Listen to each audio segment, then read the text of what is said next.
For everyone who is joining us, thank you so much. My name is Christian Arnold. If you don't know, I'm from the managing editor of Islanders Insight. I'm sure you recognize the rest of the three here as well. On the left of the screen should be Andrew Gross. Down on the bottom left, Brian Compton from NHL.com, Andrew Gross from Newsday, and of course Arthur Staple down on the bottom from The Athletic. Guys, thank you so much, first of all, for being here.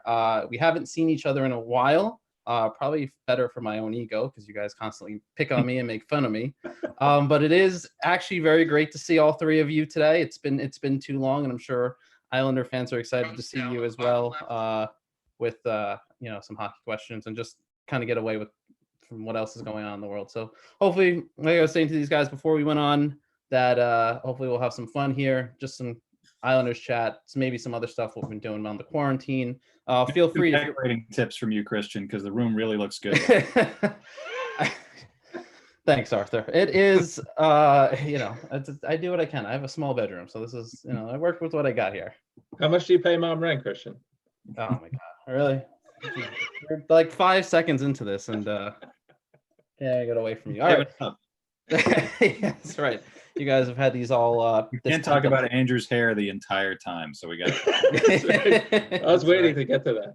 I am absolutely going to have an afro at some point here. It's getting way too curly.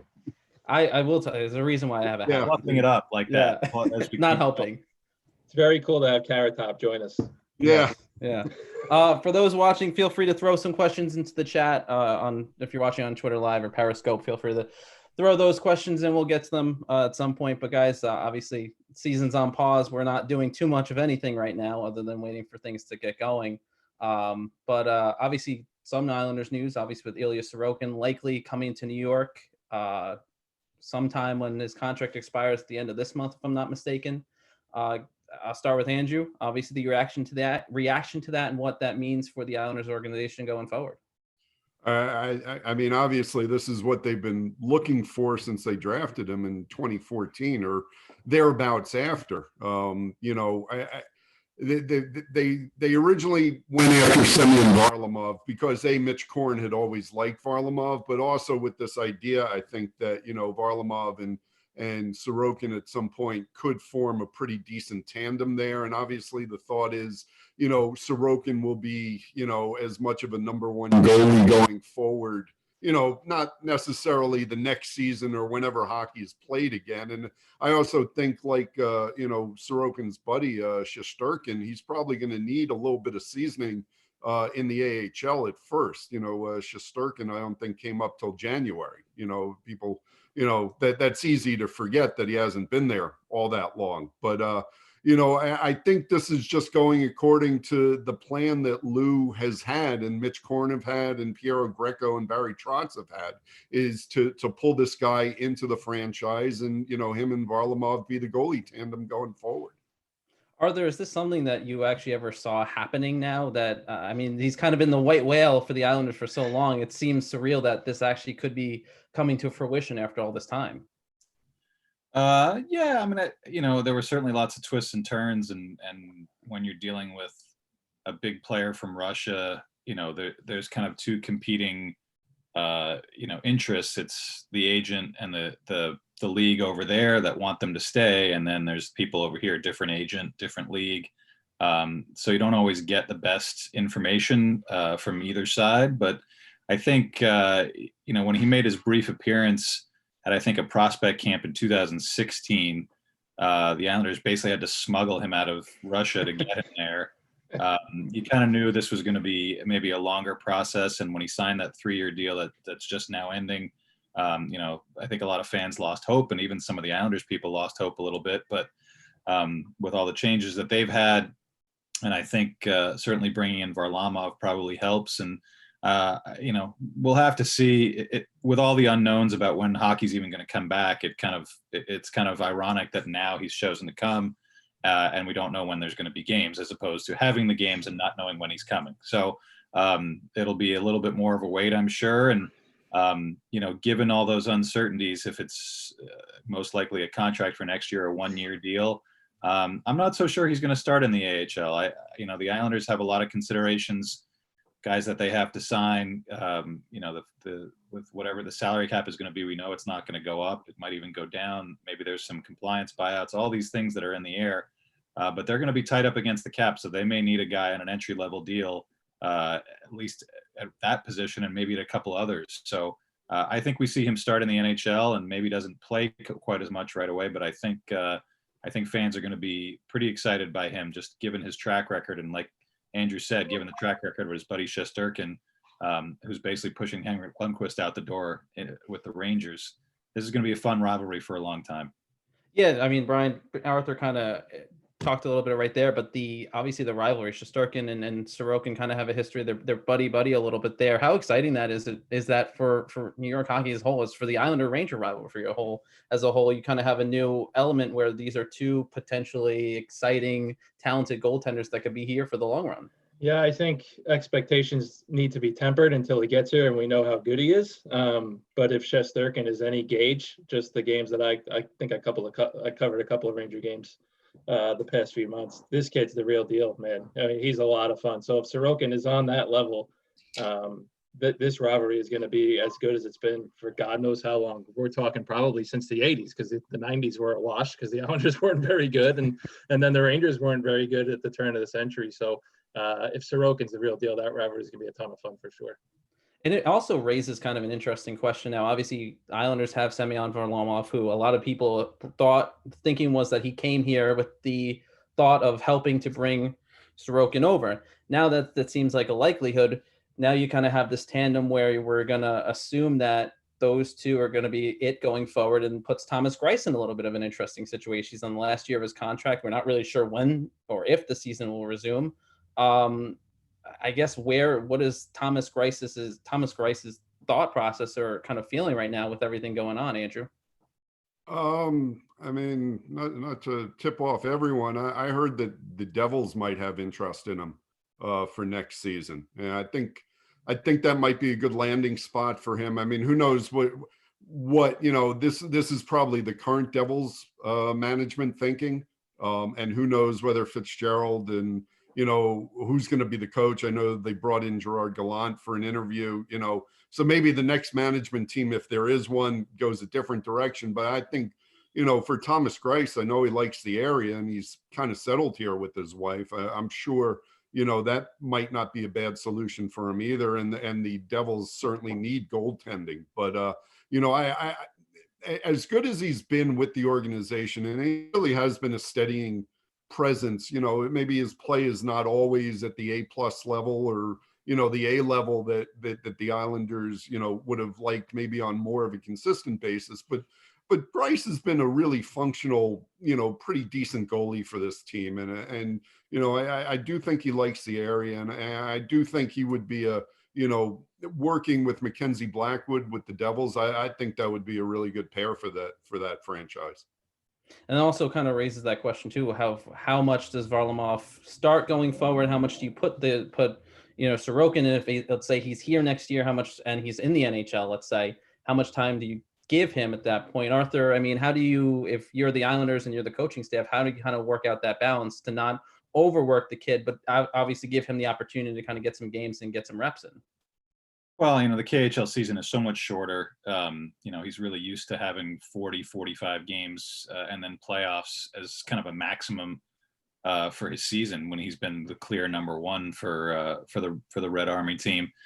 So I think splitting games relatively evenly to start isn't going to be a huge blow to his ego or anything. I think it's probably the ideal way to go. And, we certainly heard from Barry an awful lot over the last couple of years that you need two goalies. The days of someone starting 60 plus games are over for teams, especially like the Islanders.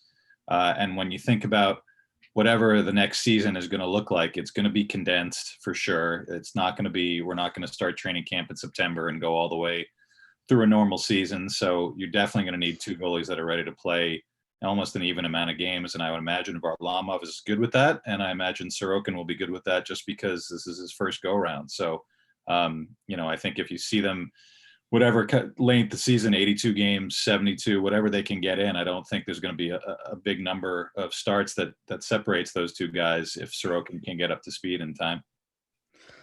Brian, I guess this is a good question to ask you, considering it's kind of a league one. But obviously, if the contract is signed, is there any chance that there's, and we do get a season that's finished, or a condensed kind of couple games to get into a playoff scenario? Is there any chance we see Sorokin sign a contract that he gets to play this year? It doesn't sound like it, right? I mean, just going off what the union was saying, I think Donald Fear said something a couple of weeks ago that none of these guys are playing if we do resume. So long story short, no. I think if Sorokin signs, we'll see him in September, October, whenever we pick things up again. To the person who asked if we all bought our glasses to match together, we did not. Just kind of a good coincidence here. Good coincidence. Sounds good. I've been trying to figure out what hat you're wearing, Compton. What is that? This is King's College, my Oh no, my alum. They're very Yeah. disappointed to see you wearing that as an alumni. They're trying to forget that you ever went there. Wow. What does that even mean? Strong feelings about a college that almost nobody's heard of. Yeah, Yeah, exactly. geez. Where'd you go? What's the matter, you? I mean, leave me alone. So this from the guy who constantly tortures me on Twitter and in person and everywhere in between and text. I don't bother you on text messages, do I? Yeah, sometimes. I must be really bored when I do that. So wait a second. Brian just comes up with a good burn on you, and it's like 3 a.m. He's like, I just got to text this. Wait, yeah, I forgot to make fun of you 4 hours Yeah. ago about something. Here you go. It actually wouldn't surprise me if that was the case. He's just so. Note to self: when I wake up. I also assume that's what's going on. If Arthur is chirping me on Twitter during a game and he's very, very bored, or there's nothing going on. We're all day, talking about you, Yeah. right? Yeah. It's always all about me. Christian, it's very healthy. You're a very healthy person. Someone asking B Comp in the chat what are the odds the Isles sign Tavares? Oh, Jesus Christ. Love you guys. Thanks for coming out. Appreciate it. But was Toronto trading him the worst idea ever? Toronto did not trade him, Arthur. Toronto signed him. If they decide to trade him. Is it the worst idea ever? It depends on who they get. The Islanders are not the Toronto Maple Leafs. You guys know that. That's true. That is very true. Someone did ask about Belmont, so I guess we'll kind of segue into that. Obviously, with what's going on, the construction is halted. It actually went on much longer than I think I ever expected it to go on. Considering what's going on in the world and everything like that. But it really had gone on for quite a bit. They've made a significant amount of progress even before the pandemic and non-essential construction stopped. Obviously, I think the big concern now is that the timetable will be pushed back, considering that it's been probably a little over a month now that they've stopped working there at the Belmont site.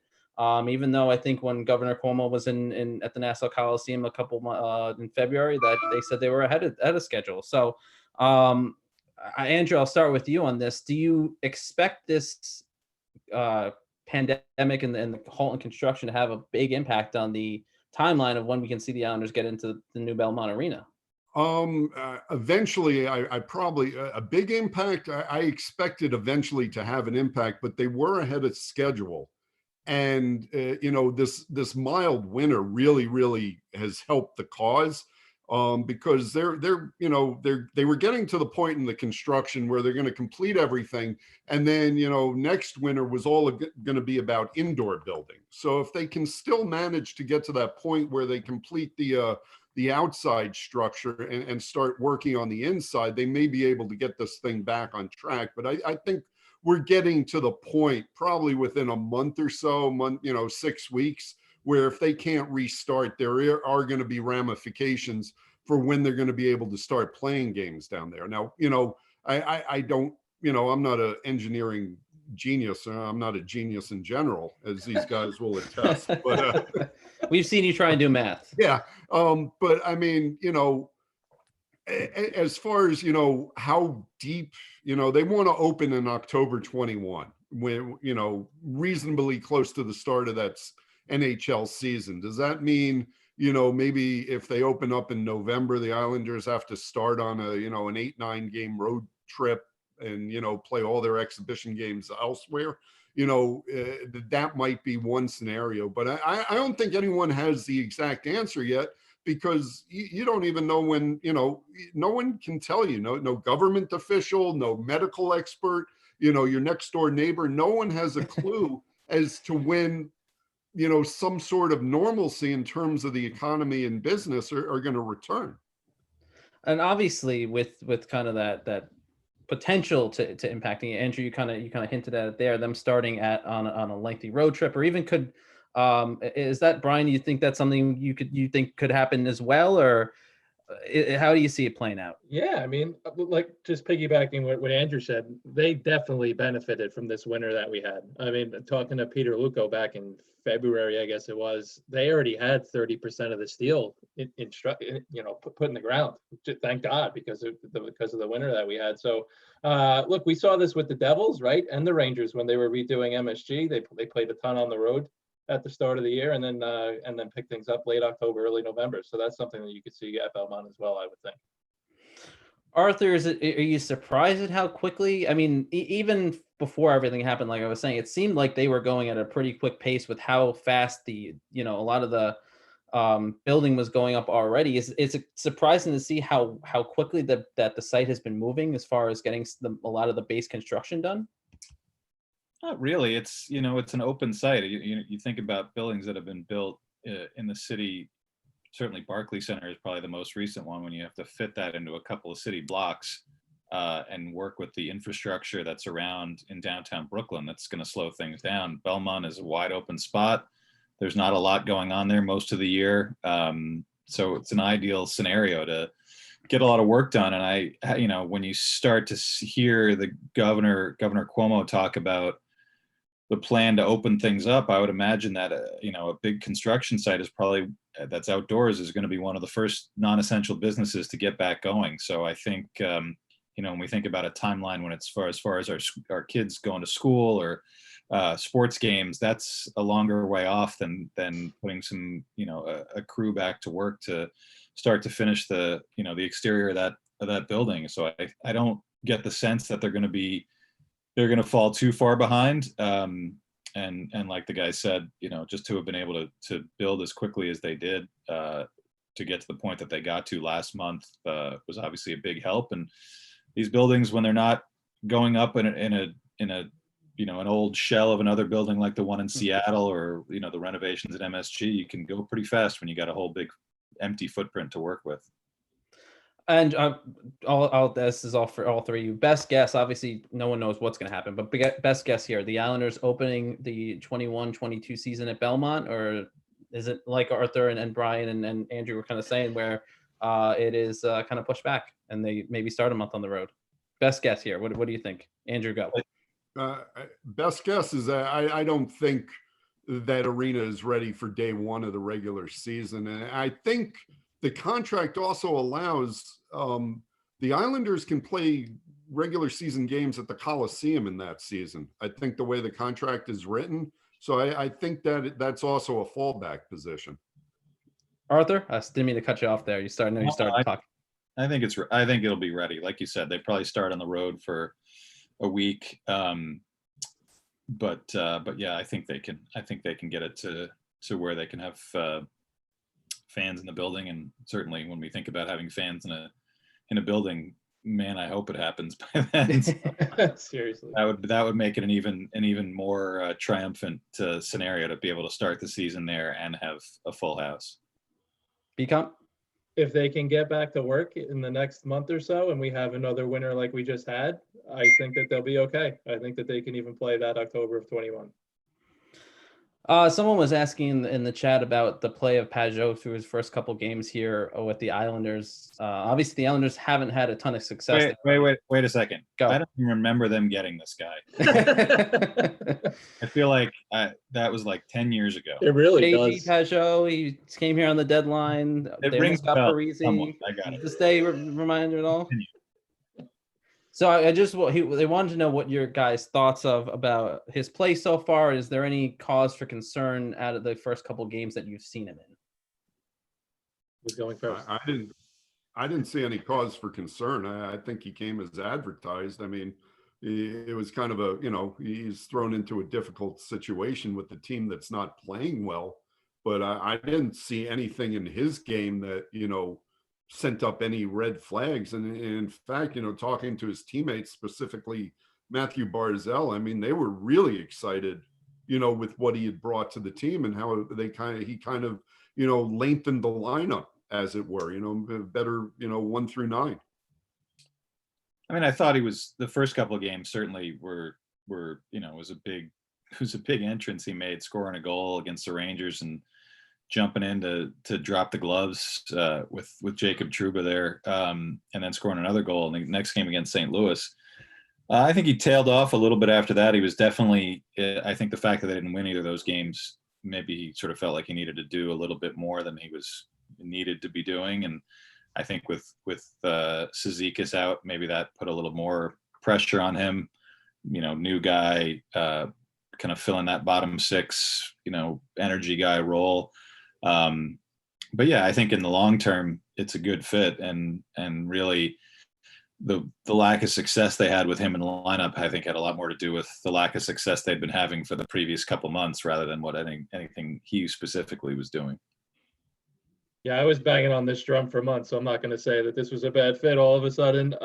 Look, I think the thing with Pajot, I'm sure he was running on adrenaline those first couple of games. He was so excited to be playing for a playoff contender as opposed to up in Ottawa where the team had been out of it for a long time. So we haven't seen what this guy is going to be yet because Casey hasn't played. I mean, that's really the crux of it, right? I mean, once they have 1 through 4, they're going to be really, really deep down the middle, and those are the teams that win come playoff time. Yeah, it's interesting because I know that I think there was a lot of expectation coming in on Pajot, especially the season that he's had in Ottawa coming into here. And obviously with the way the Islanders won, I think it was 0-3-4, something to that effect out of the gate. He obviously had a pretty good stretch there in those first couple of games. But and obviously the expectation, the Islanders roster wasn't exactly where it needed to be either with a lot of the injuries. So I think you guys make a couple good points there. And kind of to that effect too, once you eventually do get going here during the regular season, like I said, if we ever get a regular season going for a little bit and then into the playoffs, how does that roster that the Islanders have now, we're likely to see anyone who's been injured will likely be back to healthy and back in the lineup. How does that impact the Islanders? Let's say if there is a shortened regular season and then there's an expanded playoff scenario where they could still make it, or they make the playoffs because of an expanded playoff scenario. Arthur, how does that impact the team coming out of this, this lengthy layoff? I mean, it's, they'll be in good shape. I think maybe you're still not sure if Adam Pelech can be back just because of the amount of time he'll have been off the ice, tearing his Achilles in January and having surgery. If they start up in August or September, will he be, everybody's going to be out of shape when it comes to skating, but will they risk putting him back on the ice for such a short period of time or let him heal a little bit more? That's a big question. And obviously he's a key guy and really kind of their slide coincided with him going out. But other than that, they'll be healthy. That's plus for them. The plus for everybody else is that everybody else will be healthy. So, it's gonna look like like a little bit like a preseason game, I think, with regular players, just because everybody will be healthy, but everybody will be shaking off the rust. So I'm curious to see if they can somehow get it going, whether it's neutral sites or whatever the scenario may be for an expanded playoff in August. Those first few games are going to be rough, and I think the Islanders, having struggled so much, probably to their advantage because they've started off quite well this season and quite well the season before. So I think they know how to get going under Barry, who's certainly been planning very well. And I think if they're playing a top team, a Boston and Washington, Tampa, somebody like that, I think that those teams shaking off the rust and kind of feeling like, oh, we got to be ready to go here on day one after having such a good season, you might be able to catch a team like that by surprise. I think if they start with a team like Columbus or a team that's around them, in an expanded format, it might be a little tougher. But yeah, I could see them being ready to go and giving a good team their best shot with all their healthy guys. Yeah, it's certainly an interesting scenario. It's not too often where you basically get every team, especially when it comes to a break in the season. It's not that often you get a scenario where every team is essentially starting off on the same foot. But Brian, as far as the players that could be back or that the Islanders have lost, which injury this season has been the biggest surprise to you? The way it's impacted the Islanders' play on the ice. Surprise? I don't think I'm surprised. I mean, I think Pellick is probably one of those cases of you don't know what you got until it's gone, because he's just so sneaky good with that stick and his own end of the ice.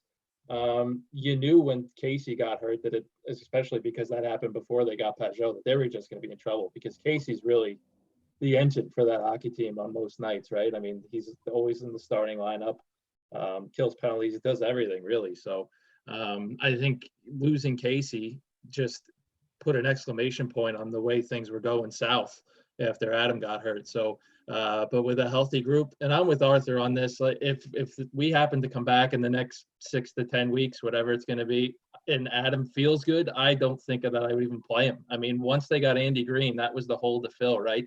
It's a pretty serious injury to come back from.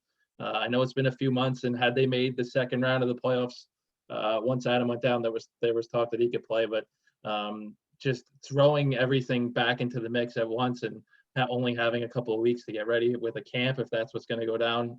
With Andy Green in the fold, I wouldn't rush Adam Pellick back here. You guys mentioned Andy Green. Andrew, you've obviously seen Green a lot over the last couple of years, having covered the Devils, and now him being here in New York. What has been your assessment with the other Islanders' other, I guess you could say, big deadline acquisition there in Andy Green, and how he's played and how he's fit into the Islanders roster, especially considering how impactful Adam Pellick really was this season on the blue line and how much the team has missed him? Yeah, no, I mean, Andy Green is a reasonable facsimile. He's not at this stage as good a player as Adam Pellick is, but he's a very smart player. Yeah, I think the thing about Andy Green that I noticed with the Islanders was, kind of like a good umpire. You didn't notice him, right? Right. He just did the right things. Not a flashy guy, but a smart guy, knows when to join the rush, knows when to stay back. He's certainly not as physically big as an Adam Pellick, and at 37, he's not going to be a top pair defenseman like Pellick. But in terms of plugging a hole that the Islanders really needed with Pellick out, I thought Andy Green, and like Brian had been with Pajot, I'd been banging the Andy Green, bongo for a while. I really, thought he would be the right piece, and nothing he did while he was with the Islanders dissuaded me from thinking that. I thought he was a really good pickup for the Islanders, and the team is certainly much better with Adam Pellick, but it's not a worse team because Andy Green is in the lineup. Yeah, no, I think he's fitting well, and to Andrew's credit, I think, Andrew, you're probably the first one that mentioned the idea of bringing Andy Green to the Islanders as far as plugging that hole. So I'm going to give Andrew a little credit here, because at least from what I remember, it certainly wasn't Compton. Arthur might have said it too at some point, but Andrew was the first one that I remember saying it to. So I got to give you a little credit there, Andrew. Well, I just want to bring every guy that I've liked in other dressing rooms of teams that I've covered. I just want to bring them all in here, bring in Brian Boyle at some point. Oh man, that would have been awesome. Have a big party. Yeah. You guys mentioned it a couple times here about the possibility of the season getting going here, and obviously with some of the scenarios that are out there, the idea of a neutral site location, North Dakota, I know, has been thrown around there. New Hampshire's been thrown around as a site, a possibility, I should say. What is your assessment, I guess, of what's going to happen with the NHL as far as getting a regular season going, getting a playoff going, and where this all takes place, considering how with what's going on in the country currently, every state's in a little bit of a different scenario where they are with their response to COVID-19 and how the treatment's going and how the state's recovering from it. Andrew, I'll just start with you since you were just talking there. Kind of what's your assessment on how this could play out for the NHL about getting a season going and getting games going somewhere, most likely without fans? Yeah, I think for the time being, I don't even think fans are a thought at this point. I just it's going to be such a massive undertaking, just which is why I know there's been a lot of optimism. You talk to league executives and players and stuff, and there's just been this overwhelming sense of optimism that right around the corner they're going to be playing again, and I really find that a little hard to fathom because of the massive undertaking this is going to have to be. Just, coordinating, is Canada going to open up its borders at the same time the US opens? How much coordination is going on there? How are you going to get the players back from Europe? And also, even if you get everyone, say, you heard Saskatoon or you heard North Dakota, you go into one of these remote places where, you figure the odds of, if you can get everyone sequestered, the odds of new, COVID coming in are slimmer. It's still such a massive undertaking because you're going to have to be doing a lot of testing, daily testing. And how does that jive with what's going on around the rest of the country, where there are much more essential businesses and essential things to the economy that need to get going, where you're going to have to spread tests all over the place? So until they get an effective mass test going, I don't see how this works. Arthur, I mean, just throwing out some of those neutral site places, there's obviously some benefit and some negatives to that, playing the rest of the season in the playoffs in a neutral site location. In your mind, is it the right thing to do? And what are the drawbacks and what are the positives of playing that scenario out, I should say? I mean, they want to get some games in. It's about revenue and getting the games on TV. And frankly, if, as a sports fan, I'd love to see some games, and I'm sure we all would. It's hard to put aside the human cost and like Andrew was saying, the talk of supplies for tests being disrupted around in the supply chains around the world, and it's hard to put that stuff aside to say, man, I'd like to see some NHL playoff hockey. So I'm sure that the league, like a lot of businesses in the country, are hoping that in the next 4, 6, or 8 weeks, testing capacity can go up so that the essential workers and healthcare people and grocery baggers and everybody that's doing such an amazing job now keeping the country going and keeping us all relatively sane and healthy. Hopefully all those people can get the test that they need, and maybe there'll be some scientific advancements in that time. So I understand the desire to wait before you really call the season. Reading my colleague Pierre Lebrun just came out tonight with an idea that came from the NHL, that they might still hold the draft in June if they're still in a holding pattern, which would be very weird to hold the draft before a season's officially over. And what do they do with the conditional picks, like the ones, one of the ones the Islanders sent to Ottawa for Pajot? That raises a whole other batch of questions that I don't have the brain power right now to answer or even think about. So it's such a massive undertaking, and I understand that daily they're formulating a bunch of plans, and those are changing, and teams are doing the same thing. So I like I said, I get why they're holding off on bagging this season and just focusing on 2021, but it is hard to see right now how you could get all those people sequestered, get the games televised, make sure that everybody's safe, that you're not bringing stuff into these communities that are relatively virus free, what the reception would even be like, how you could keep fans away. It's there's so many things that come up when you start to think about it, that it can spiral out of control really easily. And from a player's perspective, Brian, you've spoken to some players across the league for some stories for NHL.com. What's their sense of what's going on as far as getting a season going, getting playoffs going, and just being prepared for that? Because I mean, hockey is a sport where it's really hard to train in your house in quarantine because you need ice, you need to skate. It's very basic there. How have the players kind of been keeping up so that they're prepared, let's say if they do get a shortened regular season to end the year and then playoffs or anything like that? What's some of the reaction been from some of the guys you've talked to? Well, that's the toughest part. Nobody can skate. I mean, until guys can get back to the rink and at least skate a little bit, who knows when we're going to be able to come back. But the one thing that I can say with 100% certainty is that we all want to play. The players want to play, the league wants to play. And just going off what the commissioner's been saying, we're not coming back unless it's going to be healthy for everybody involved. Nobody is in this to get anybody else sick and spread this virus and make matters worse. So if they can find a way to have this in cities where it's not dangerous and it's not going to spread, and how do we know? There's just so many variables, but the players want to play. Talking to Noah Dobson, he's been keeping busy with Dennis Seidenberg's kids, and Matt Barzell is beating the hell out of his dad in ping pong. And this is such a unprecedented time, and it sucks for everybody. But until guys can get back on the ice, who knows when we're going to be able to come back?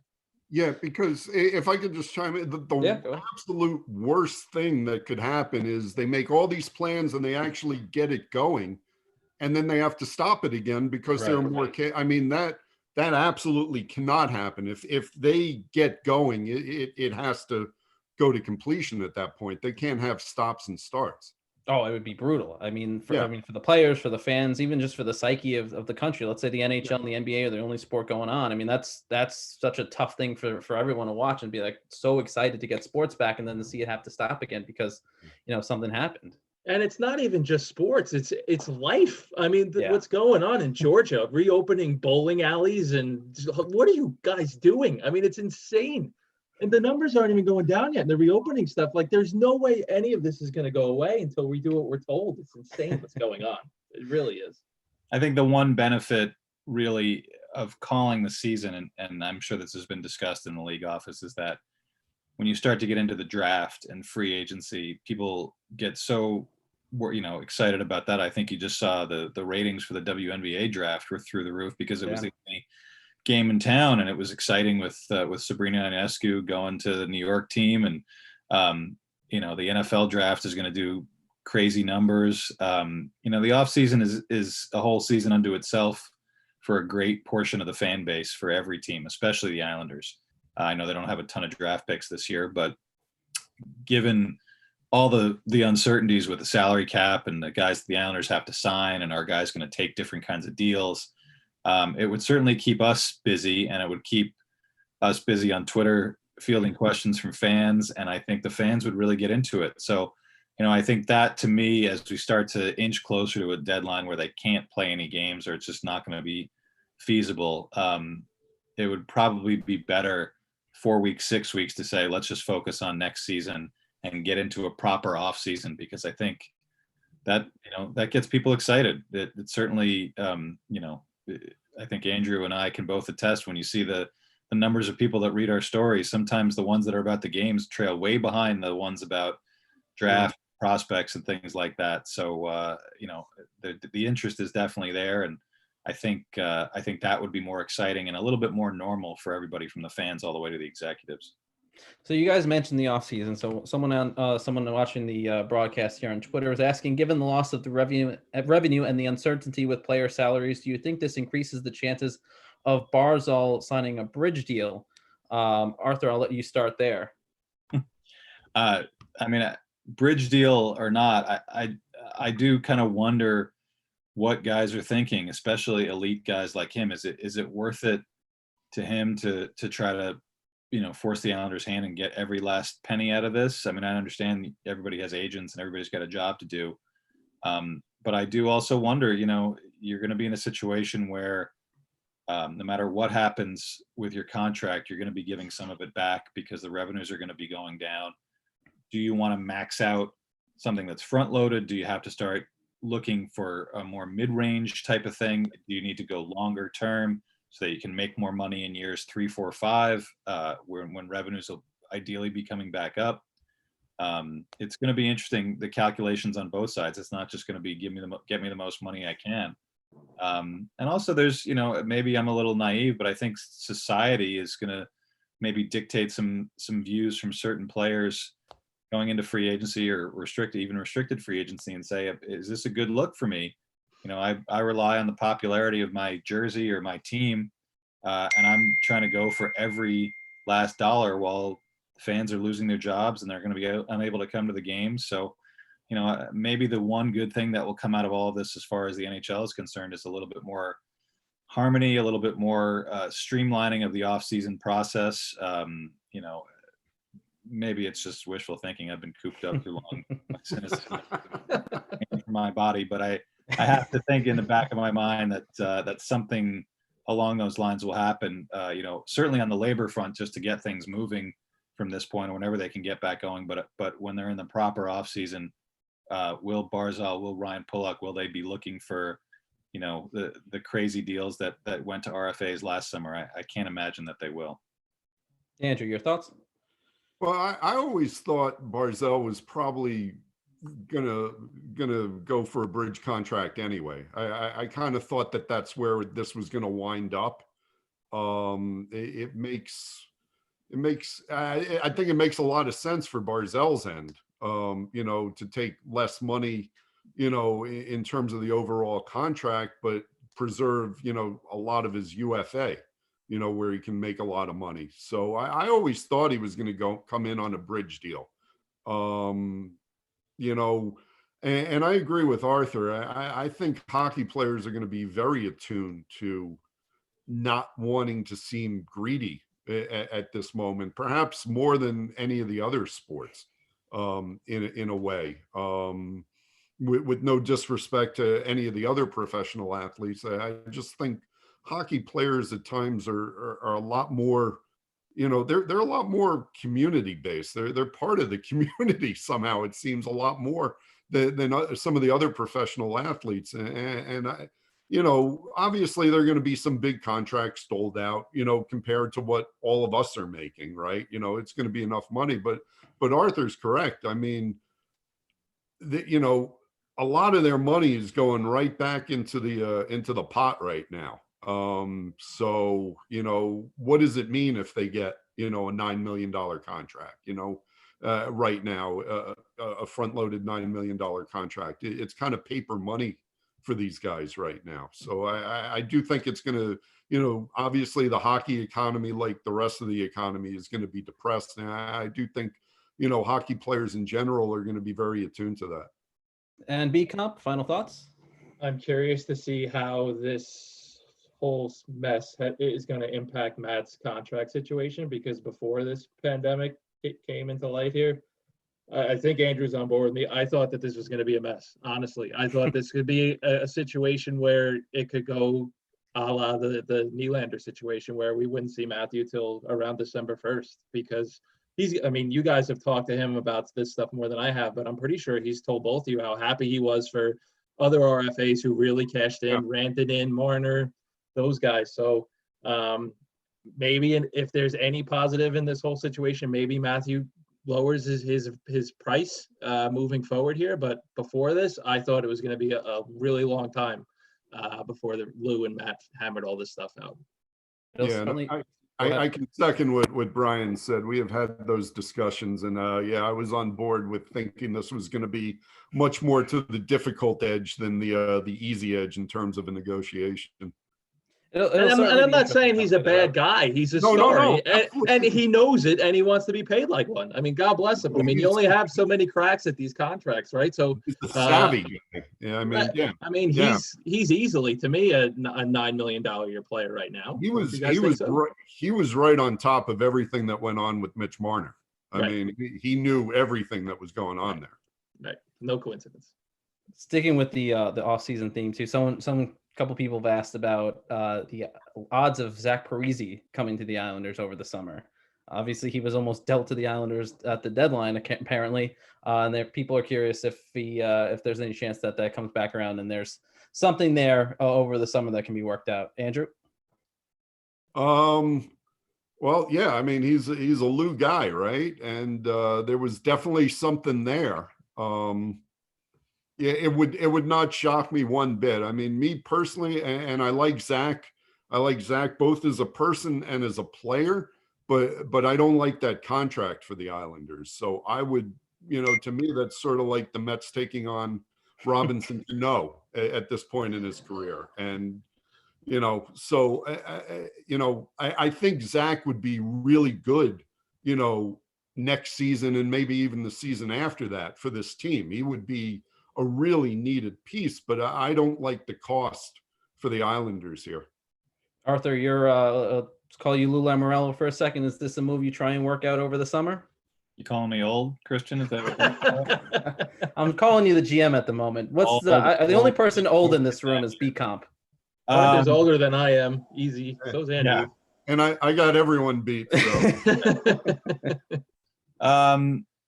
Well, look, there's almost certainly going to be some form of compliance buyout to be written into whatever CBA, if it's a permanent CBA or it's just some sort of emergency CBA that they put together for the next year or two. If the cap stays flat or goes down, there's too many teams that are already up against it even before they've made any transactions. So I imagine we're going to see some compliance buyouts. And if Minnesota is smart, they're going to use their compliance buyout on Zach Parise because that contract isn't great. And I think that probably paves the way for the Islanders to add Zach Parise at a reasonable number and in a sensible manner, if that's the direction they want to go in. And if they feel like he can help them, then yeah, to sign him to a deal after he's gotten his money in a compliance buyout is a great idea. The trade, probably not. And I think any thought of it now with no cap room left after you sign Barzal and sign Pollock and sign Taves, and I mean literally no cap room because the Islanders are already committed to something like $70 million for next year's cap. Then I don't, unless you can trade them Andrew Ladd and Johnny Boychuk and somehow come out ahead. And I don't think Bill Guerin is that gullible in his first year plus as GM. So yeah, I think we're gonna have to wait and see how the buyout situation shakes out. I don't think a trade is still really an option right now. If you're Billy Guerin, who do you buy out if you only have one? Do you buy out Parise or do you buy out Suter? Oh, I Parise. think Parise. Yeah. Suter still play. You know, he can still play for them. But if you have two buyouts, then you're probably in a good situation. Well, you guys mentioned compliance buyouts, and Compton, I'll start with you. As far as the Islanders go, if this scenario is in play, who would you think the Islanders would consider in that scenario? Well, I imagine it's Ladd, right?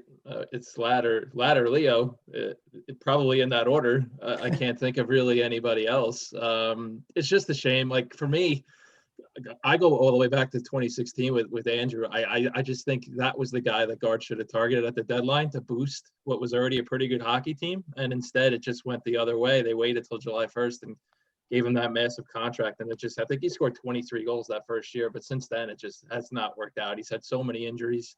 It's a shame about the pause because I was curious to see how he was going to play for them down the stretch. I think he scored in the last game before the pause, right, in Vancouver. I'm not saying he would have gone on this amazing run and would have been awesome, but he's really worked his tail off to even get back to where he is now. So it's just a shame. So I would assume Ladd would be the first guy on Lou's list. Is that the general consensus of the room here? Ladd would be the first one on that list, followed by Leo. Well, I think Boychuk is Boychuk, ahead of Leo in terms of a compliance buyout, just because they've already got so many numbers on D with Dobson, and then his hit is pretty sizable, and you're not going to be able to trade him those last 2 years. So, Leo, you could probably get away with a regular buyout because that's a normal contract. Ladd and Boychuk are pretty buyout proof contracts with being being signing bonus mostly. So, I would think Ladd is, if you only get one, it's probably an obvious choice. All right, fair enough. Andrew, I'm assuming that's your answer as well. Yeah, ditto. All right. Yeah. Well, I do want to move on to some fun questions as well. Someone did ask what our favorite quarantine snacks have been so far, and I want to give you guys the opportunity to respond. I'm going to assume Brian Compton has been constantly emailing the folks at McDonald's. Right, I haven't had McDonald's. I have not had it once this whole time on my kids. Swear to God. Wow. But I have still been remarkably disgusting with it. So what's everyone been snacking on so far? What's your go-to quarantine snack then? For me? Yeah. Everything. I mean, okay. My wife, true story, yesterday my wife scratched her cornea. So I had to take her to urgent care, and there's a King Cullen right next to it. So they kicked me out immediately. They said, you can't come into the urgent care with us because of everything that's going on. So I went to King Cohen and bought a ginormous chocolate cake, and it's in my refrigerator. Right? Like, I'm just gonna go buy a chocolate cake. I'm so glad gross. it's sitting on the table. Like, I can't see just like the little top of it right now. Yeah, it's in the fridge Below the screen. If you, yeah, I was gonna say. No, if you actually, noticed here his- I'll promote a local business. I'm wearing a King's Coast T-shirt. No. It's fantastic coffee brewed here on the island. There you go. Very nice. Very nice. Arthur, what about you? What are you snacking on? Well, I've got a 14-year-old in the house, so there's not a lot left once he's done with his late night Xbox exploits. When I get up in the morning, I just sort of see what's left. But I'm going to say Cheez-Its are the big one in this house. Yeah. That's been the go-to. The toasted ones, right? Whatever. I just entry, and if there's some left, I'm thrilled. So. And Andrew, what about you? We're kind of all over the map because, like Arthur, we got and I'm sure like Brian, we got a full house here. Both my daughters are home, and they've taken to baking a lot. So there's always, last night, they've made a lot of like homemade cookies, and the other night, me and my wife are watching some TV, and Phoebe comes down, and they had made Rice Krispie treats. Awesome. They found a bag of marshmallows, and I sort of went a little nuts my last visit to the grocery store, thinking I would never be in the grocery store again. So we have a lot of Rice Krispies in the house, so we could stand to use them. So it's kind of been all over the map. We had Cheez-Its here. Funny story. So my older daughter, Silvana, was in Europe, as you guys know, when the world was breaking down. Right. And we managed to get her out of Europe, kind of at the last moment. She was originally going to fly home from London, and then she couldn't get to England. She was kind of stuck in France. We moved her flight around 2 or 3 times. We finally got her on a flight home from France. And her boyfriend, Ben, who's been with her, I think they just had their 7th anniversary. My daughter's 23. They've been together since high school, right? So Ben has not seen my daughter for about a month because she was gallivanting around Europe. So he comes over, and I just realized this is a really long story that's probably not going to have the payoff everyone's looking for. We've got time. It's all right. We've got time. Yeah, seriously. So Ben comes out to Kennedy Airport to pick up Silvana with me. But that also meant that, because Silvana coming back into the country, obviously, was going to self-quarantine for 2 weeks. Ben came and self-quarantined at our house for the 2 weeks as well. So he shows up with his, not a suitcase, but he's got a backpack of, clothes for a couple of weeks. And then he's got this one other bag, and we get to the house and he's opening everything up, and he hands this big family-sized box of, Cheez-It, extra toasty Cheez-Its, and he hands it to me. And the box is only a third of the way filled anyway, because he's eaten 2/3 of it. And he goes, "Here, I love you, Dad. I brought some food. I'm contributing." This is in lieu of rent, but please take this offering. So Cheez-Its, it's funny you mentioned Cheez-Its, because that was that is forever associated with Ben now. There you go. That was nice of him. I mean, that's a pretty good house guest right there. Yeah, but then of course Silvana and Ben brought the Cheez-Its down to Silvana's bedroom, and I never saw him anyway. So Andrew was right. There was no payoff to that long story. There was It's entertaining anyway. Now, you guys don't criticize him. I miss Andrew's long, winding stories almost as much as I miss ripping Christian on Twitter during. I miss the air drums, man, during warm-ups. Sucks. Someone on the broadcast said, having enjoyed a lot of Island Ice podcasts, this seems like a classic Andrew story. So we should have opened this whole thing with Andrew going, and welcome. Yeah, that's another thing that kids rip on me for. So That's hilarious. And just to complete the answer, a lot of junk food here, a lot of chips, gummy bears, basically any. There's been cake here too. I've eaten half a cake. Well, you So I are can't- 7. I mean, we're supposed to be surprised by this. Now, Christian, I have Yeah. a question because my son is a big gummy bear guy too. He puts them in the freezer. Is that completely cracked, or is that what you young people do with the gummy bear? Well, considering I'm probably over 10 years older than your 14-year-old son, I've never put them in the freezer, but they do go. What good is the purpose of that? I mean, To live in to make fear. them rocks and Then we lose have your to go teeth? Like, what is? during the middle of all this, I guess. The kid likes to live on the edge. Wow. All right.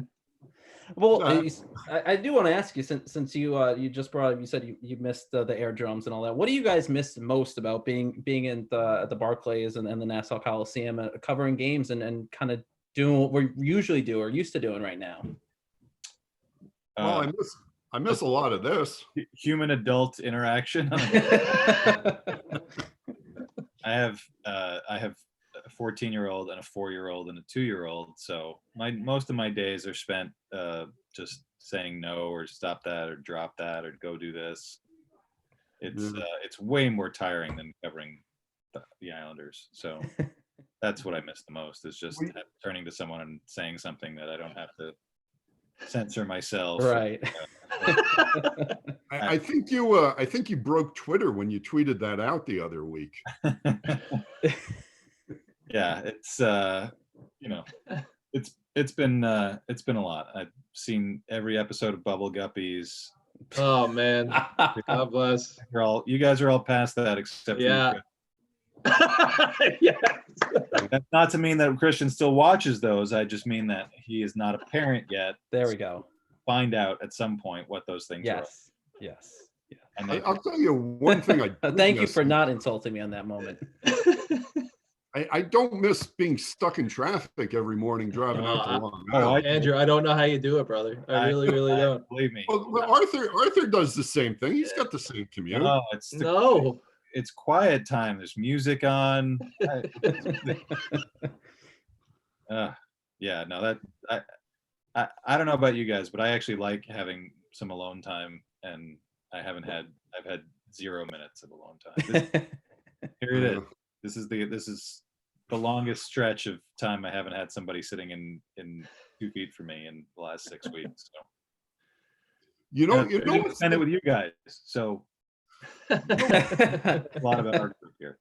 You know what? It really has been interesting, and I was mentioning this to my wife today.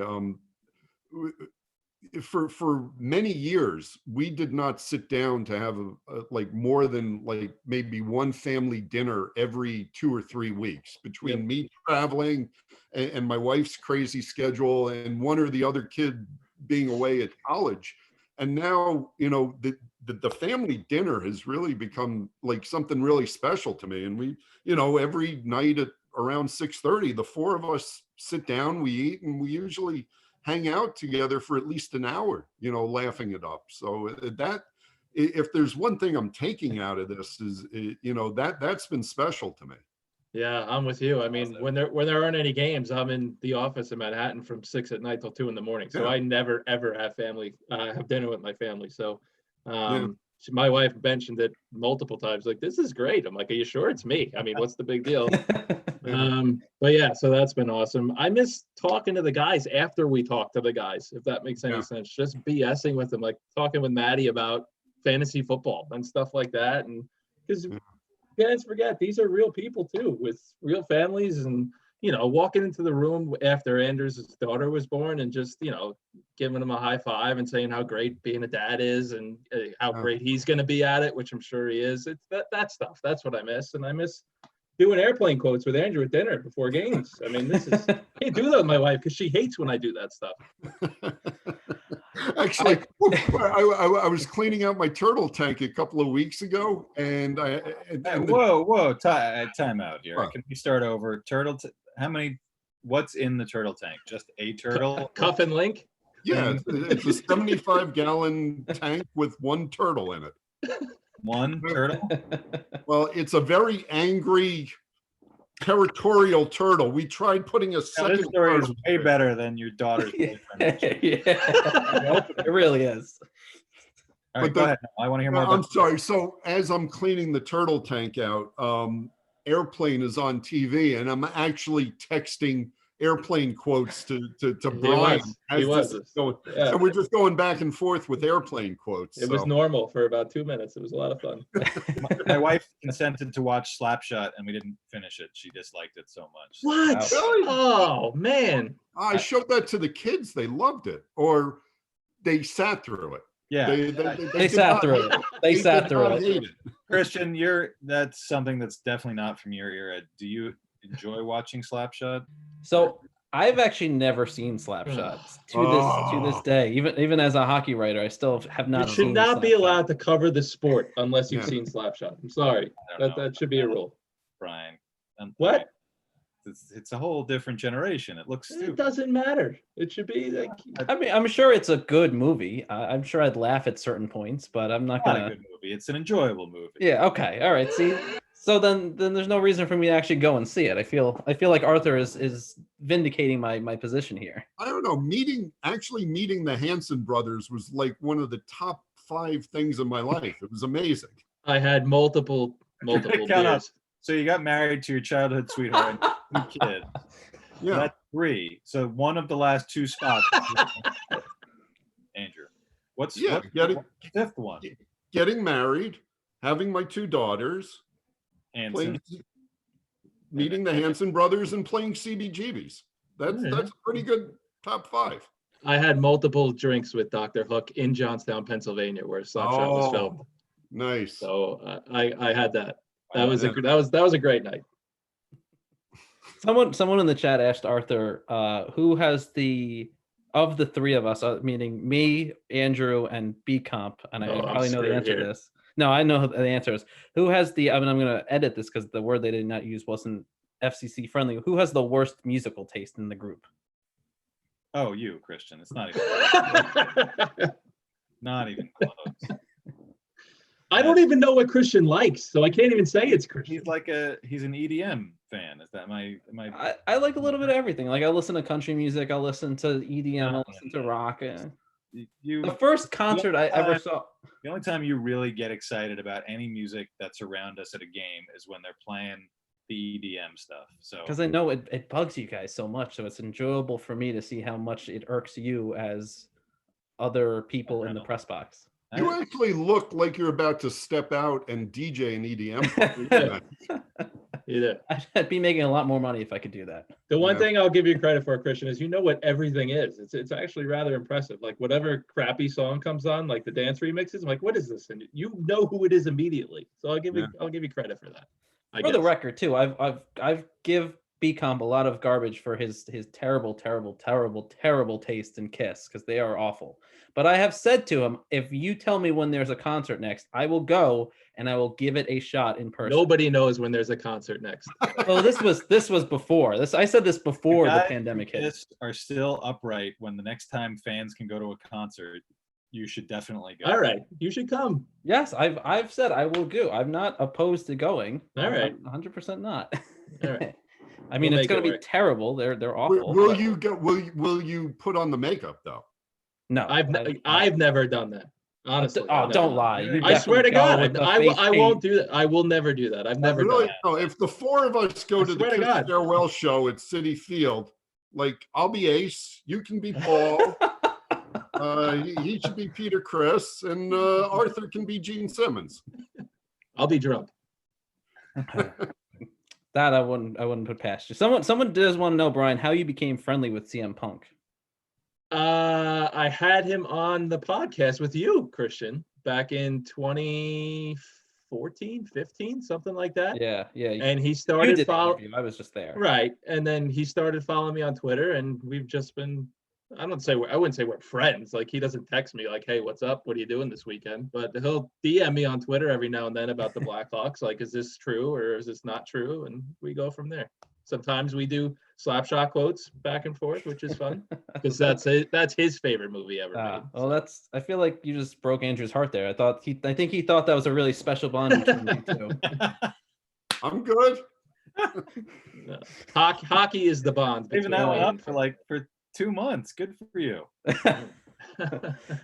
One thing I did want to ask you guys, because Arthur's been doing what I think is a pretty cool kind of story series for The Athletic with kind of his memories of covering the Islanders. I think you did one today, if I'm not mistaken, about some of the nice gestures that the team and the players have done for you over the couple of years that you've covered the Islanders.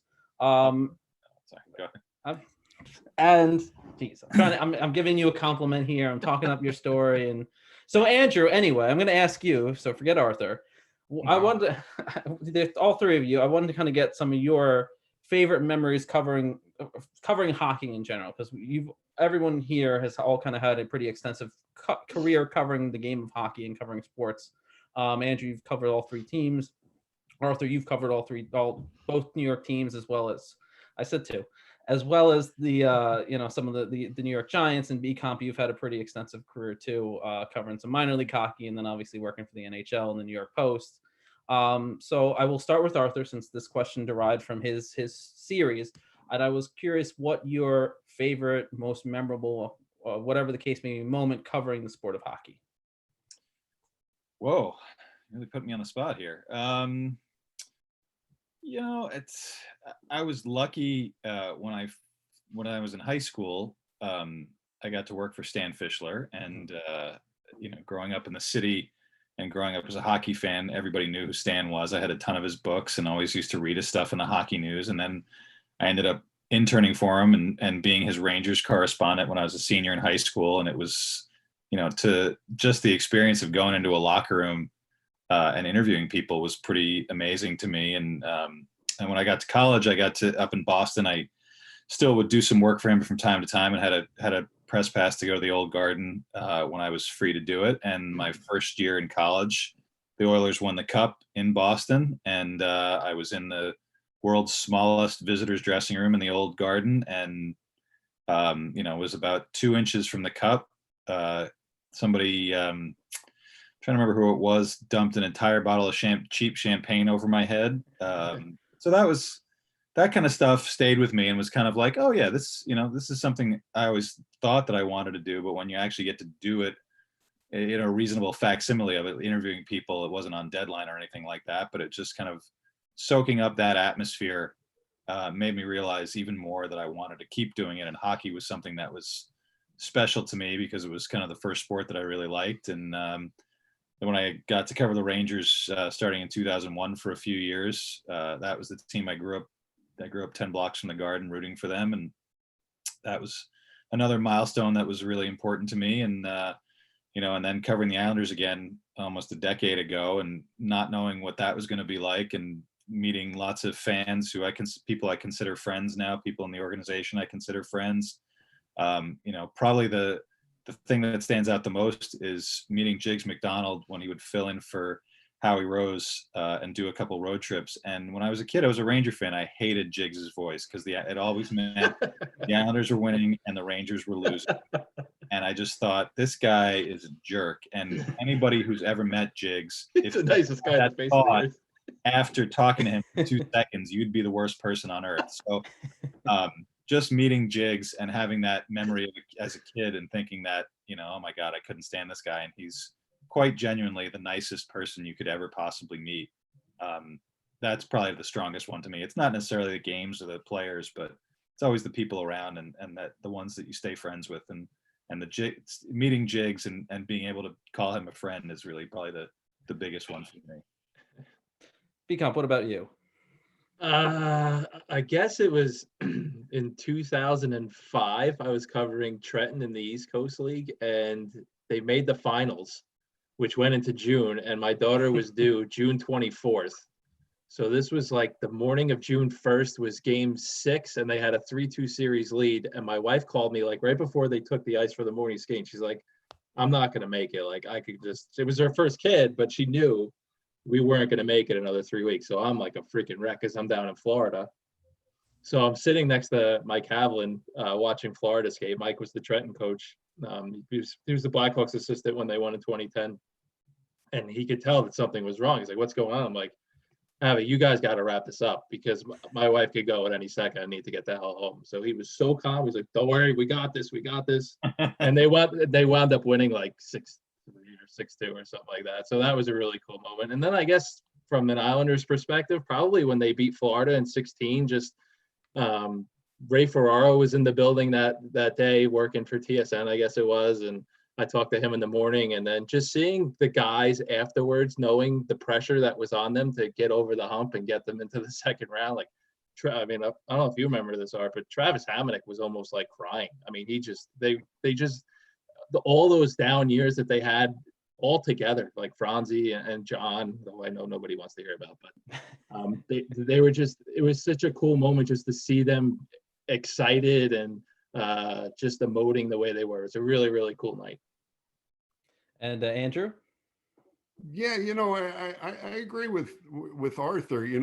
I don't have a great memory for games and stuff. A lot of stuff kind of flows into one. Obviously, I mentioned meeting the Hanson brothers. They were over in Newark. That was a lot of fun, and actually getting to talk. They were in character a little bit, but then actually talking, old time hockey with them. Because they played, and getting to talk about their experiences was a lot of fun.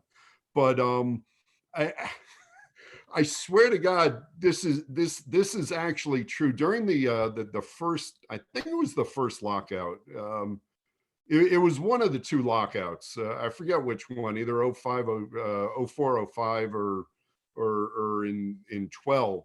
But I was up in Bridgeport. It was probably the last lockout. I'm up in Bridgeport, and earlier in the day, I'd gone up to Springfield and covered an NCAA tournament game. And then I drove down to Bridgeport. They might have even been playing Hartford. And I'm in the press box there, and they're announcing the national anthem's about to be sung. So the Zamboni gates open, and the carpet is out. And so, the lights go down, and no one steps up to the microphone.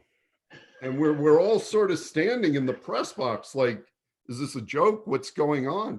And about 30 seconds later, this guy comes running out, the singer, and he's wearing a tuxedo or a suit top and no pants. And there you go with this, brother. He proceeds to sing the national anthem, and I'm staring around, and the Bridgeport officials are just dying. And apparently what had happened was this guy had a costume malfunction, and he could not get the pants on, or they split, or something went wrong. And they're yelling at him, hey, you got to go on, they've announced you. And he went out there without his pants, and he had his tuxedo top, and he sang the national anthem. And I swear to God, because that seems like a memory, I must have exaggerated. Right. I swear to God that happened. I believe it. That's incredible. That's a good memory right there. I don't know if you guys have anything that's different, but someone did want to know the best game we've all covered. I can give you a minute if you want. I can go if no one has one right off the bat. It would probably be the fight night against the Penguins, the 2011 February game, where there was just a massive amount of penalties. And that was probably one of the most surreal experiences I've ever seen. And I'm obviously, younger than you guys. I haven't seen or covered as many games, especially at that point in my life and career. But just to see the animosity, obviously, between the Islanders and the Penguins of that game, and the atmosphere in the building, despite I think at best there was 12,000 people in that building, but it felt like there were 16,000 plus in that building that night, just because of the atmosphere and the way that the game was on the ice. And that was the first and only time I've ever seen the iron gate that separated the visiting and the home locker rooms ever closed after an Islander game. That was the only time I've ever seen it. I don't know if any of you guys had ever saw it, but I didn't even know that existed until that moment. So that was probably the most memorable game. And obviously the 2013 playoff series, it's not a game, but that was the first playoff series I'd ever covered, especially with the Islanders. Having grown up an Islander fan, that was probably the most surreal experience. And I think that was the first time I ever realized that Arthur knew who I was. So all around overall surreal experience. Mostly because I was so surprised they let 12-year-olds in the press. I just said, who's that little kid over there? SI for Kids is covering the series. This is great. Really? Well, it was because I think I was supposed to go to Pittsburgh for the first two games of that series, and my travel plans had kind of fallen through, and you had come up to me and said, oh, you didn't go to Pittsburgh, huh? and that was the first time I think you ever said 2 words to me. So that moment is always stuck out. Okay, Sparky, get out of my way. No. That was probably it too. I just Christian, blocked that out just memory. means you made it, brother. That's all. Yeah, exactly. But what about you guys? Set a really bad trend that day, Arthur. Thanks. Andrew, what Oh, go about ahead. you? What, me? Andrew. Oh, Is your Andrew. name Andrew, Brian? I didn't hear what you said. I'm sorry. You want to go, Brian, or? No, you can go. Let's see. I mean, I remember. I mean, it seems to be the games that go on forever that really stand out. Like I covered that Marek Malik like shootout goal against the Capitals, and that was, you know, I know Islander fans don't want to hear about Ranger games I've covered, but but that one was pretty good, and you know, I'm trying to think. I mean, obviously, you know, any of the Stanley Cup, you know, playoff runs. I did the Devils in 2012 and the Rangers in 2014.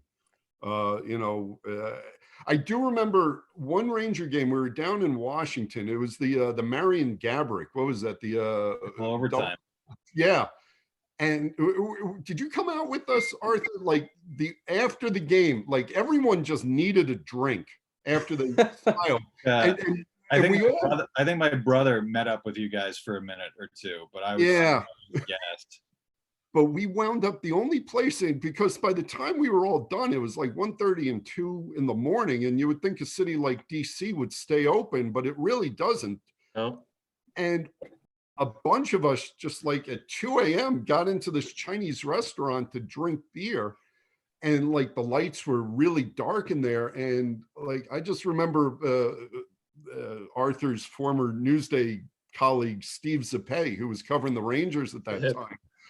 I was for some reason I was still blogging like in a Chinese restaurant at 2 a.m.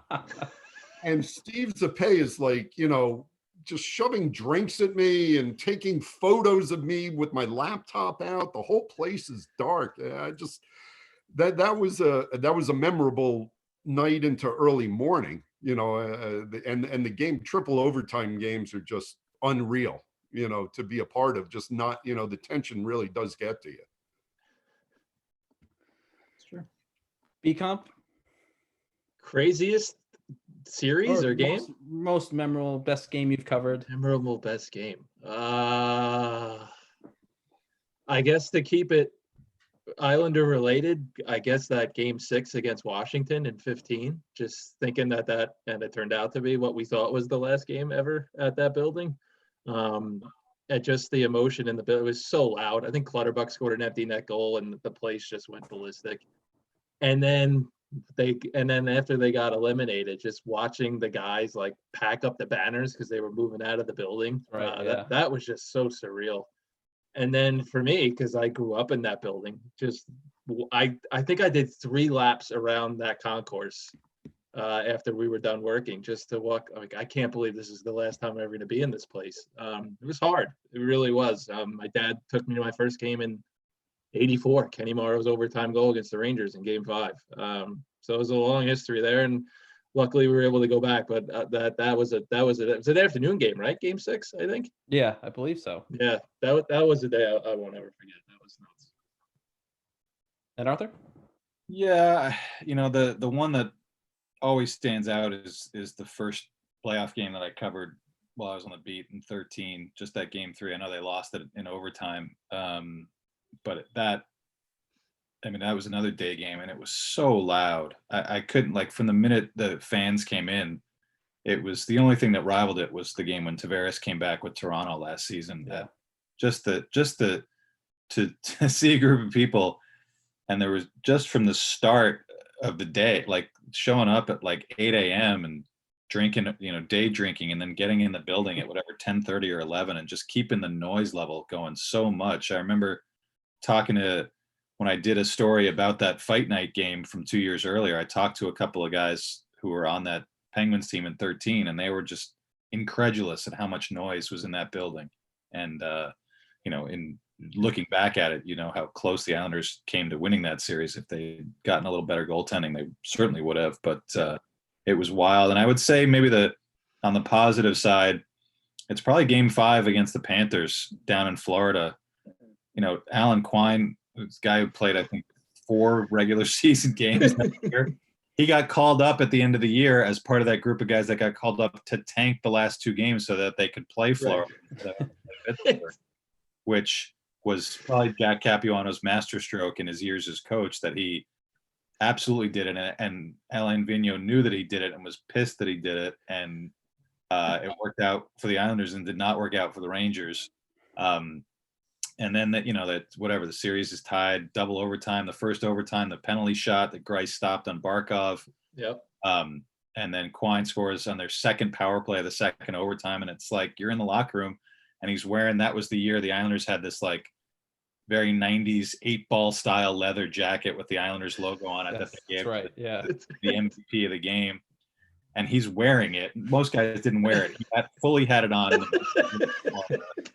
And just, it's like, okay, this is a guy who I remember talking to a few times and is a good guy. And it's like, are you kidding me? Like, he just scored the biggest goal in the last 23 years of this franchise. And then obviously Tavares topped it the next game. But, and Thomas Hickey scoring the OT goal in that Game 3, and the article that I'd written about Matt Bertani, the video coach, with that, it was a series of, Tavares obviously had a big series and Greiss had a big series, but there were so many guys, like, you just think like it really embodied what the Islanders were trying to be about, of just like these guys who had suffered through a lot of losing, who weren't the biggest name guys, and pulled off a pretty big win for them as a franchise, and just being in that big cavernous building in Florida and everyone standing around Alan Quine. And I'm sure that there were guys, local Florida reporters, like, who are we even talking to here? And he was the hero.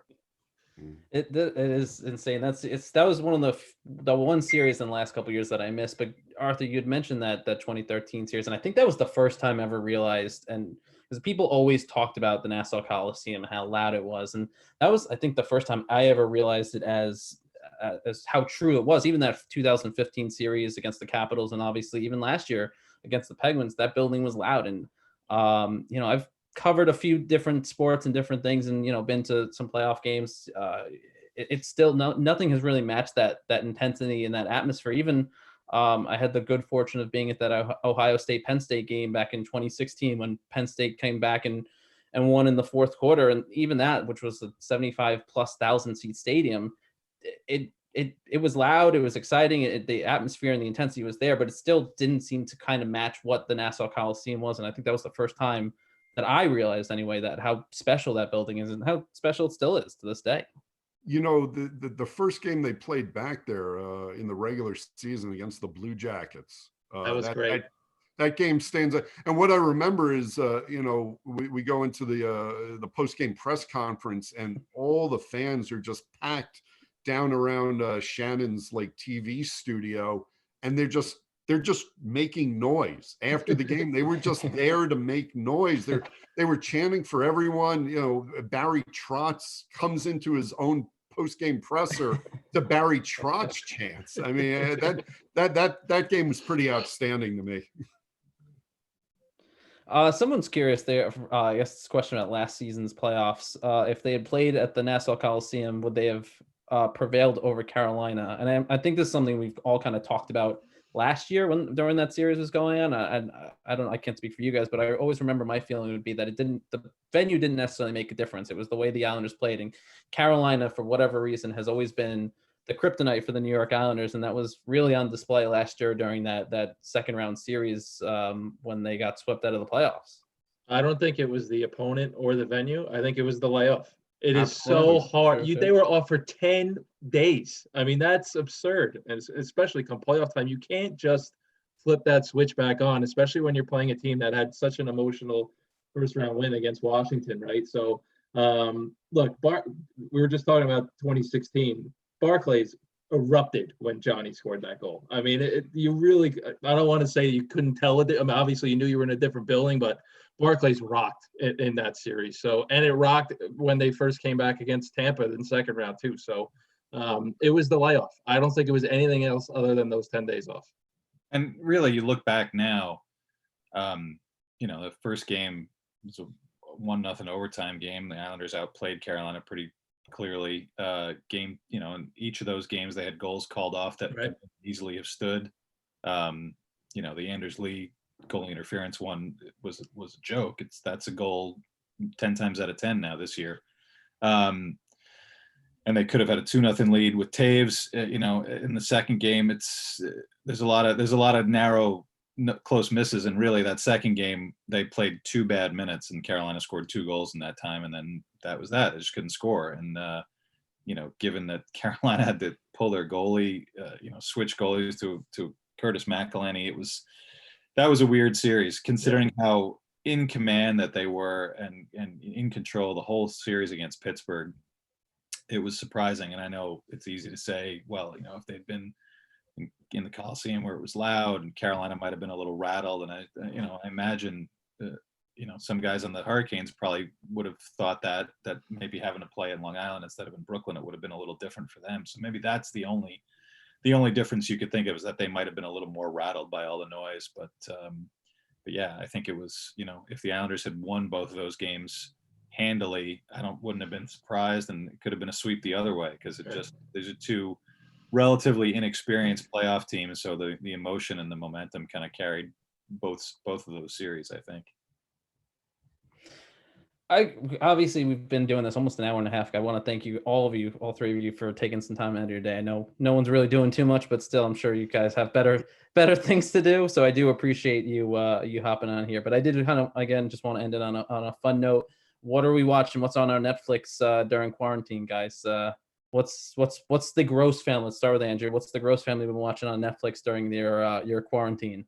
Let's see. Me and my wife are getting through Narcos Mexico, which is it's a decent watch.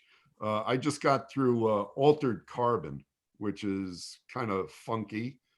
And me and my wife have gone back and started at the beginning. It's not on Netflix. We've gone back and started at the beginning, and we're going to do all 10 seasons of Curb Your Enthusiasm. Although it's so cringeworthy, I cannot do more than 1 episode a day. So it's going to take a while. Andrew, have you given It's Always Sunny in Philadelphia a shot yet? I mean, I think I've mentioned this a couple times. Yeah, no, I'm not a devotee of that series, but every time it's on that I'm watching, I'm like, I cannot believe what I'm seeing here. What about you, B-Comp? What's on in there? My wife watched Tiger King first, and I'm like, what is this? What are you watching? And she's like, you don't understand. This is unbelievable. So then I finally sat down. I'm like, all right, I'll watch the first episode. I'll give it a shot. And I watched 3 in a row immediately because I just could not turn it off.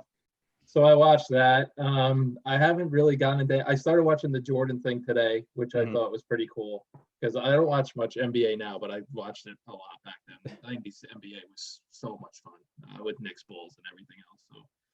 So I've been getting into that, and then other than that, I haven't really binge watched anything. I was very excited to see that my Roku in my bedroom has growing pains, so I started getting back into that. Nice little 80s show. Very nice. I also heard through the grapevine you've been struggling through Regents math with your son. Oh, God. No, they canceled the Regents for my daughters, thankfully. But this Common Core stuff, fellas. That's what it was, Common Core. It's so unbelievable. I don't know how you reinvent math. Math is math. And now they're trying to. Now all of a sudden math is not math anymore. Yeah, it's a joke. Yeah.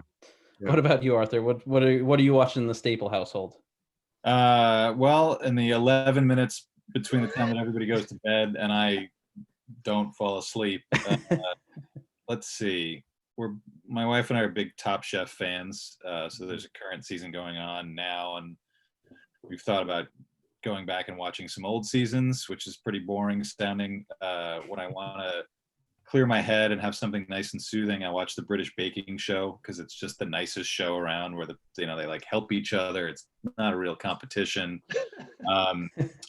And then going completely in the other direction, I think we're going to start watching The Wire, because neither of us has ever seen it. So nice. I've heard good things. Good one. Good one.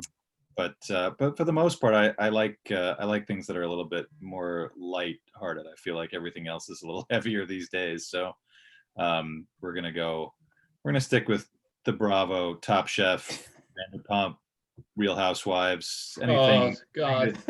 I would never Anything- have pegged you as a Real Housewives guy, Arthur. What's Oh. that? Would never have pegged you as a Real Housewives guy. Well, that's what happens when you get married. He doesn't have a choice, is what we're trying to get at here. Just like I don't have a choice. Believe me, I Well, resisted check, for a long check time. his nameplate. Does everyone Yeah, see that's his true. I enjoy an occasional Real Housewives episode, and everyone should, because it's fantastic. Oh, All right. Well, guys, I can't thank you, all three of you, enough for coming on and doing this, and can't thank everyone enough for tuning in and sticking with us to the last over an hour and a half now. So thank you to everyone, and hopefully we'll be back to hockey soon. So thanks everyone, and have a good night. absolutely. Yeah, Miss be you guys. well.